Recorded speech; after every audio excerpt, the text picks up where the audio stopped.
नमस्कार, आपका स्वागत है ट्रांसपोर्ट इमेज में। मैं हूं विदिशा। आइए नजर डालते हैं अब तक के अहम खबरों पर।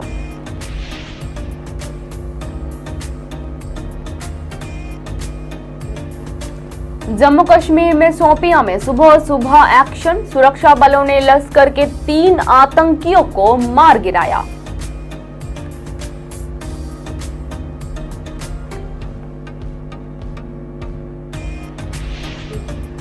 छाया धुंध का कहर। वेस्टर्न पेरिफेरल हाईवे और आगरा लखनऊ एक्सप्रेस पर टकराए वाहन, स्कूली बच्चे हुए घायल।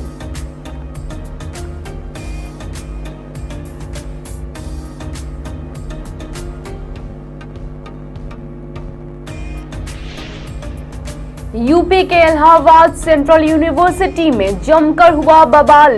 गाड़ियां कैंटीन फूकी गई। तोड़फोड़, पत्थरबाजी में दर्जनों हुए घायल।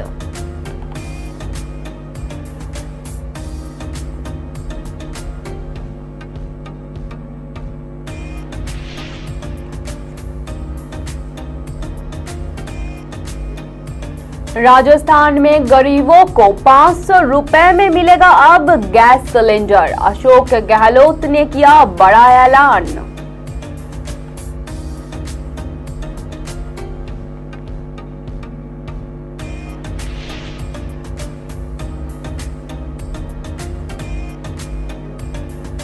एमवीए नेताओं को बेलगावी में प्रवेश से पुलिस ने रोका। दोनों राज्यों में तेज हुआ विरोध प्रदर्शन।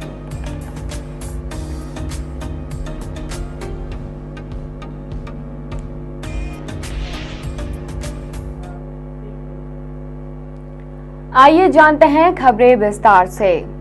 देश भर में जबरन धर्मांतरण के मामले लगातार सामने आ रहे हैं।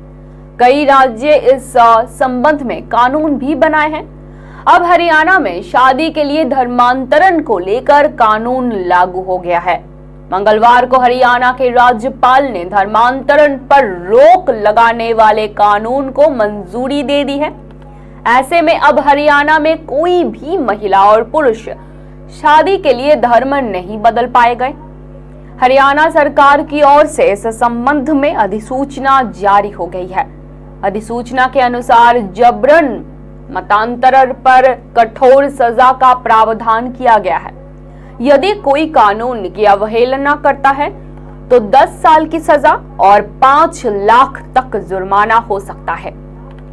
हरियाणा विधि विरुद्ध धर्म परिवर्तन निवारण कानून में आरोपी को पीड़ित को गुजारा भत्ता भी देना होगा। साथ ही मतांतरण के बाद विवाह से जन्मे बच्चे को मिलेगा भरण पोषण राशि भी देनी होगी।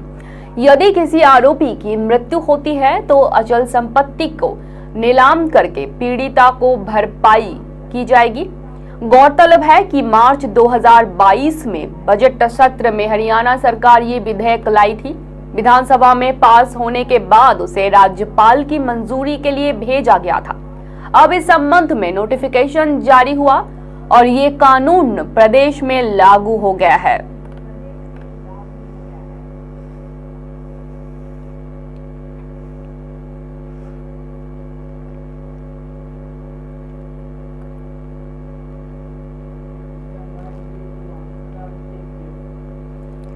राजस्थान के अलवर जिले की कृषि मंडियों में अभी सरसों की आवक कम है।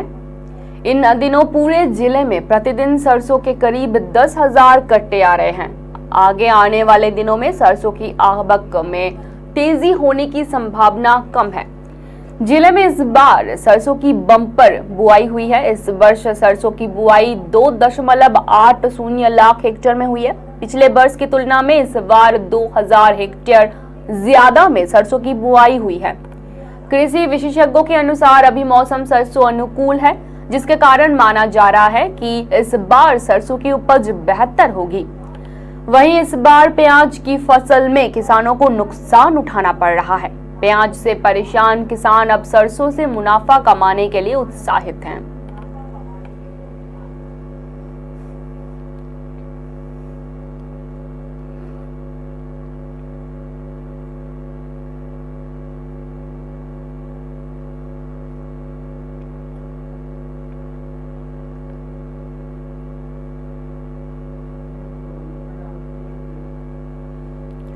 आईपीएल 2023 की तैयारी शुरू हो चुकी है।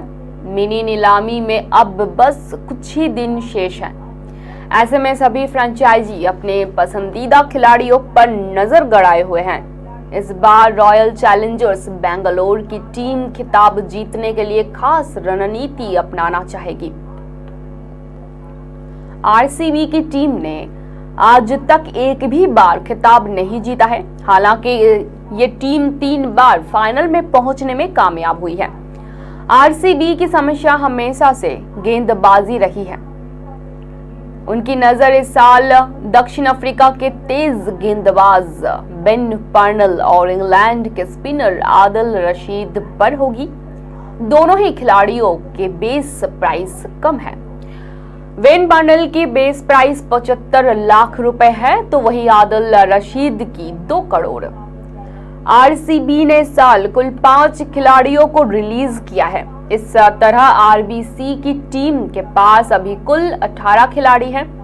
आरबीसी की टीम को अभी 9 खिलाड़ियों की जरूरत है, जिसमें 2 विदेशी खिलाड़ी होने चाहिए।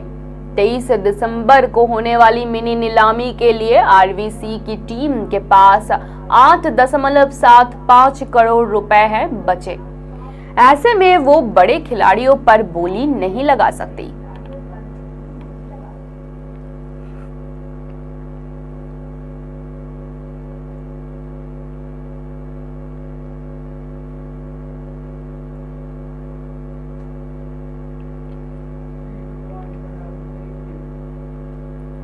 उत्तर प्रदेश के रायबरेली में पति की हत्या कर दी पत्नी ने।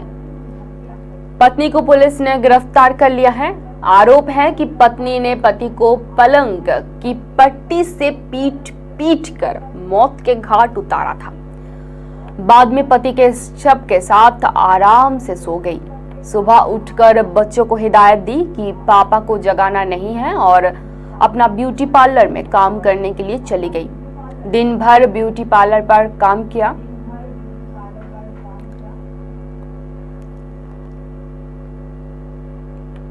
शाम को लौटी और मुंह हाथ धोकर खाना बनाया। जानकारी के अनुसार शाम को जब पत्नी घर लौटी तो बच्चों को खिलाया और फिर उन्हें सुलाकर खुद जागती रही। मध्यरात्रि में जब बच्चे सो गए और मोहल्ले में सन्नाटा छाया हुआ तो उसने पति को मृत शरीर को अकेले ही खींचा और गेट पर फेंक कर सो गई। सुबह खुद ही हल्ला मचाया कि रात में शराब पीकर आए और फिर गिरकर मर गए। शुरुआती जांच में पुलिस भी यही मानकर चल रही थी कि शराब ज्यादा पीने से मौत हुई है। पुलिस उस वक्त चौंक गई जब हत्या का कारण गला दबाना सामने आया। पुलिस ने अपनी जांच आगे बढ़ाई और शक के दायरे में पत्नी से पूछताछ की। दरअसल मामला बछरामवा थाना इलाके के सहगो पश्चिम गांव का है।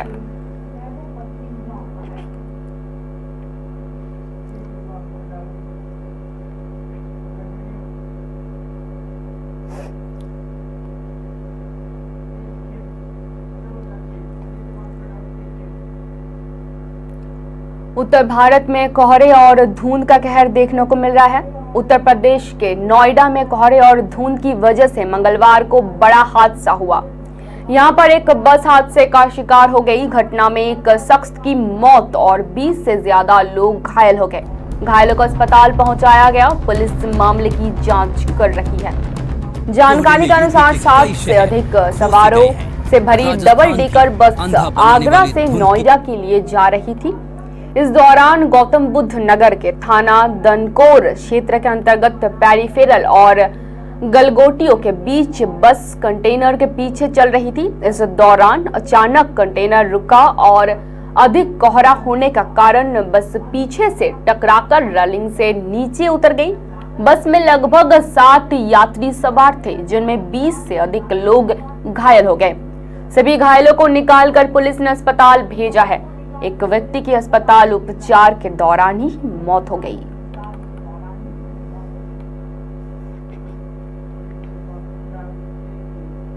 जम्मू कश्मीर में मंगलवार को सुबह सुबह सुरक्षा बलों का एक्शन देखने को मिला है। शोपियां जिले में सुरक्षा बलों ने आतंकी साजिश को नाकाम करते हुए 3 आतंकवादियों को मौत के घाट उतार दिया है। शोपियां जिले में सुरक्षा बलों को आतंकियों के छिपे होने की जानकारी मिली थी, जिसके बाद सेना ने ऑपरेशन चलाया और मुठभेड़ में ये तीनों आतंकवादी मारे गए। ये तीनों आतंकवादी लश्कर-ए-तैयबा से जुड़े हुए बताए गए हैं। सुबह शोपियां जिले के मुंज मार्ग इलाके में सुरक्षा बलों और आतंकवादियों के बीच एनकाउंटर हो गया।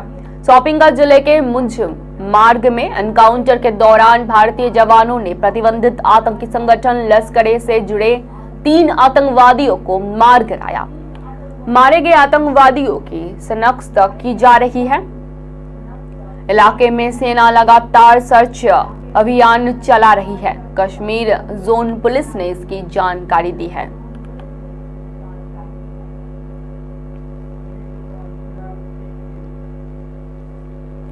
देश के कई राज्यों में कोहरे का कहर देखने को मिल रहा है। दिल्ली, उत्तर प्रदेश और हरियाणा में सोमवार को कोहरे की वजह से कई वाहन हाईवे पर हादसे का शिकार हो गए। यूपी के ग्रेटर नोएडा, कन्नौज में जहां हाईवे पर कई वाहन में कोहरे के चलते भिंडत हुए नजर आए, वहीं जबकि हरियाणा के मेवात में भी स्कूल बस ट्रक से भिड़ गई। इन हादसों में दर्जनों स्कूली बच्चे और लोग घायल हुए। वहीं ग्रेटर नोएडा में वेस्टर्न पेरिफेरल हाईवे पर हादसा पेश आया। जानकारी के अनुसार ग्रेटर नोएडा में घने कोहरे के कारण वेस्टर्न पेरिफेरल हाईवे पर कई वाहन आपस में टकरा गए और कई लोग घायल हुए। इसी तरह यूपी के कन्नौज में आगरा लखनऊ एक्सप्रेस वे पर ट्रक और कार की भिड़ंत हुई। हादसे में 6 छात्राएं घायल हुए, जिन्हें अस्पताल में भर्ती करवाया गया है। ये सभी छात्राएं डीएलडी के एग्जाम देने कार से जा रही थी। इस दौरान तालग्राम थाना क्षेत्र में एक्सप्रेस वे पर इनकी कार हादसे का शिकार हो गई।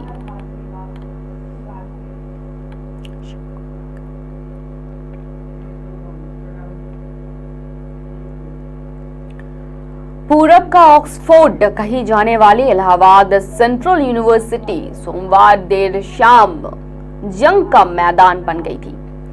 इलाहाबाद सेंट्रल यूनिवर्सिटी में पूर्व छात्र विवेकानंद पाठक और यूनिवर्सिटी के सिक्योरिटी गार्ड के बीच हुई विवाद ने तूल पकड़ लिया, जिसके बाद 4 गुना फीस वृद्धि के विरोध में 101 दिनों से आमरण अनशन कर रहे छात्र भी बवाल में कूद पड़े। करीब 2 घंटे तक यूनिवर्सिटी कैंपस में तोड़फोड़, आगजनी और हिंसा होती रही। इस सूचना पर पुलिस भी मौके पर पहुंची। इसके बावजूद आक्रोशित छात्रों और सुरक्षा कर्मियों के बीच जमकर पत्थरबाजी हुई, जिसमें दर्जनों छात्रों के साथ ही पुलिसकर्मियां, मैजिस्ट्रेट और मीडिया कर्मियों को भी चोटें आई हैं। बवाल के दौरान उपद्रवियों ने कई वाहनों को तोड़फोड़ की और कई वाहनों को आग के हवाले भी कर दिया। इस दौरान उपद्रवियों ने यूनिवर्सिटी की कैंटीन को भी आग के हवाले कर दिया। सैकड़ों छात्रों के हुजूम को देखते हुए पुलिस भी असहाय नजर आ रही थी। हालांकि मौके पर आसपास के थानों की फोर्स के साथ ही बड़ी संख्या में पीएसी को भी बुलाया गया था। करीब 2 घंटे तक चले बवाल और अराजकता के बाद हालात पर काबू पाया जा सका। दरअसल पूरा मामला उस वक्त बिगड़ा जब पूर्व छात्र विवेकानंद पाठक यूनिवर्सिटी कैंपस में यूनियन हॉल के गेट पर पहुंचे और उन्होंने सुरक्षा कर्मियों से गेट खोलने के लिए कहा। उनके मुताबिक वे कैंपस के अंदर स्थित बैंक में जाना चाहते थे, पर गेट ना खोलने की वजह से विवाद शुरू हो गया।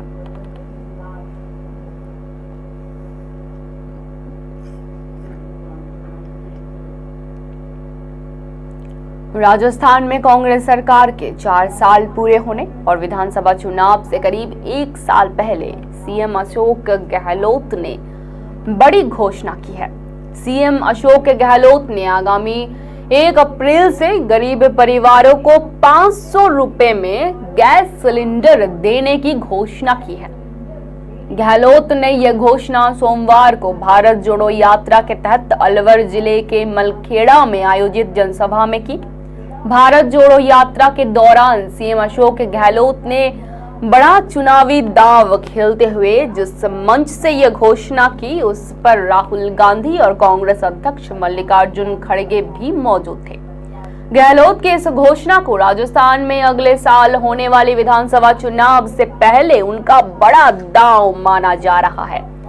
राजस्थान में अशोक गहलोत बनाम सचिन पायलट विवाद के बीच इस घोषणा के कई मायने लगाए जा रहे हैं।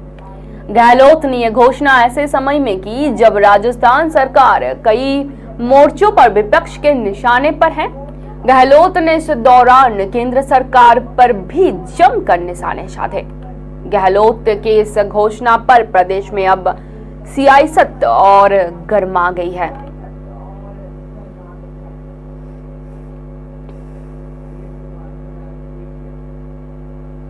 पूर्णिया के जलालगढ़ की हजारों लोगों की आबादी इन दिनों प्रदूषण से है परेशान। AQI लेवल 540 तक पहुंच गया है।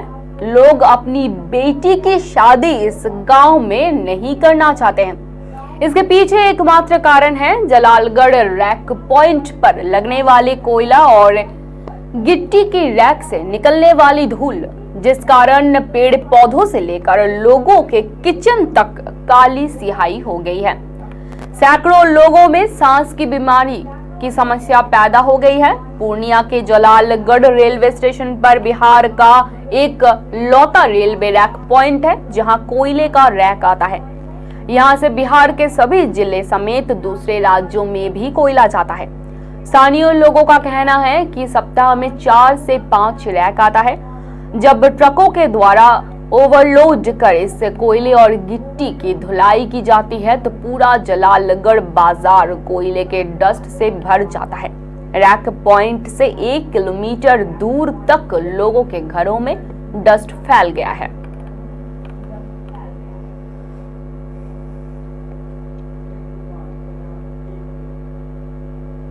महाराष्ट्र कर्नाटक सीमा विवाद को लेकर मुंबई में जारी विरोध प्रदर्शन सोमवार को उस वक्त और तेज हो गया जब राष्ट्रवादी कांग्रेस पार्टी यानी कि एनसीपी, कांग्रेस और महाराष्ट्र एकीकरण समिति यानी कि MES के नेताओं को कर्नाटक पुलिस ने बेलगांव में प्रवेश करने से रोक दिया। यह जिला दोनों राज्यों के बीच सीमा विवाद के केंद्र में है। महाराष्ट्र के नेता विरोध करने के लिए बेलगांव में प्रवेश की कोशिश कर रहे थे। मिली जानकारी के मुताबिक कर्नाटक पुलिस के एनसीपी नेता हसन मुशर्रफ और शिवसेना के कोल्हापुर जिला अध्यक्ष विजय देवाने को एहतियाती हिरासत में लिया गया है। वहीं महाराष्ट्र एकीकरण समिति द्वारा सोमवार को बेलगावी में आयोजित महामेला में भाग लेने के लिए महाराष्ट्र के शिवसेना सांसद धैर्यशाली माने को जिले में प्रवेश करने से रोक दिया गया था। इससे पहले हर साल कर्नाटक विधानसभा के शीतकालीन सत्र के उद्घाटन के दिन MES के नेतृत्व में होने वाले महामेला सम्मेलन को पुलिस द्वारा अनुमति देने से इनकार करने के बाद रद्द कर दिया गया था। अंचल में धारा 144 भी लगा दी गई है। सीमा विवाद को लेकर सोमवार को भी दोनों राज्यों में विधानसभा सत्र गर्मागर्म रहा।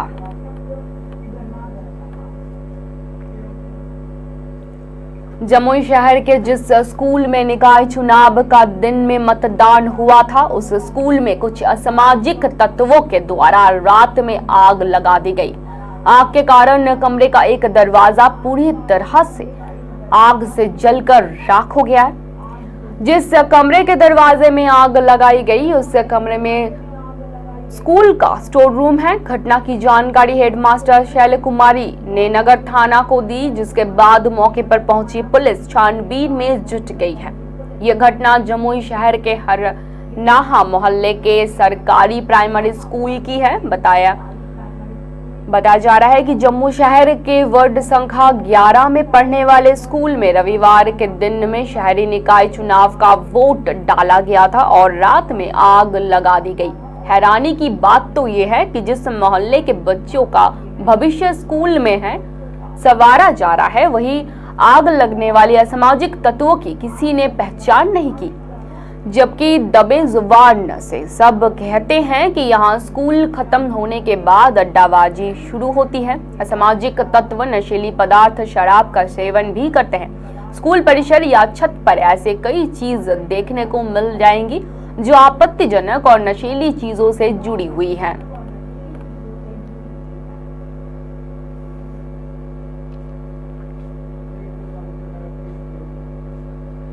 हिमाचल प्रदेश के पूर्व जल शक्ति और बागवानी मंत्री सरकार के निशाने पर है।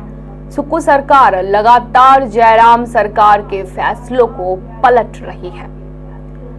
अब जयराम सरकार में सबसे दमदार मंत्री रहे महेंद्र सिंह के इलाके में खुले प्रदेश के सबसे पहले शिवा प्रोजेक्ट के दफ्तर को बंद कर दिया गया है।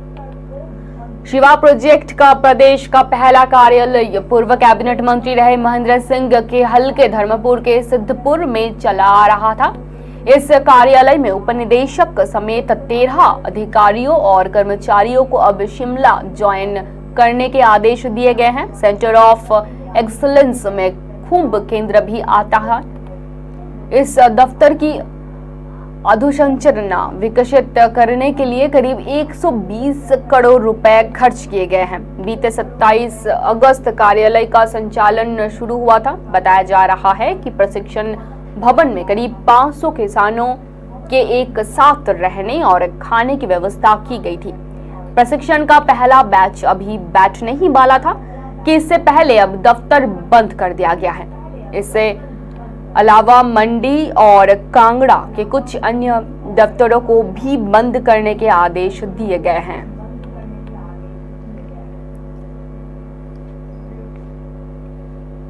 पश्चिम बंगाल में गाय तस्करी मामले में गिरफ्तार टीएमसी के नेता अनुब्रत मंडल को दिल्ली ले जाने की ईडी की कोशिश के बीच बंगाल पुलिस ने टीएमसी कार्यकर्ता को गला दबाकर मारने के आरोप में गिरफ्तार कर लिया।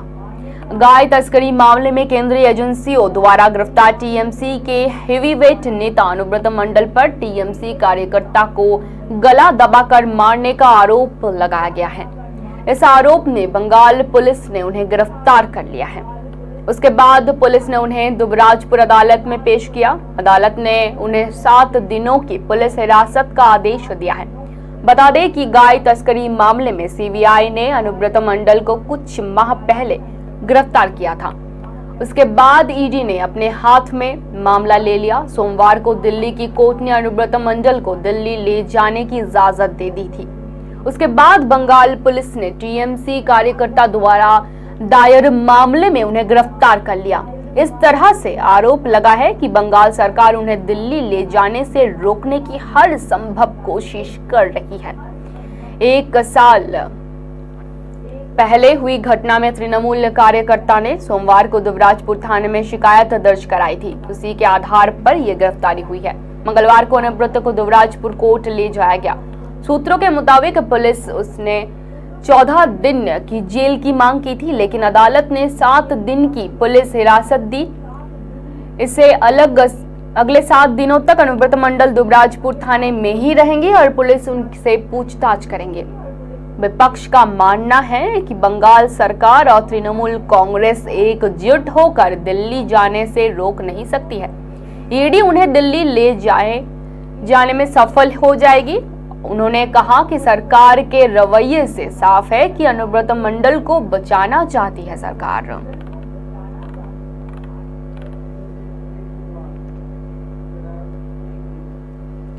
अब तक के लिए इतना ही। धन्यवाद।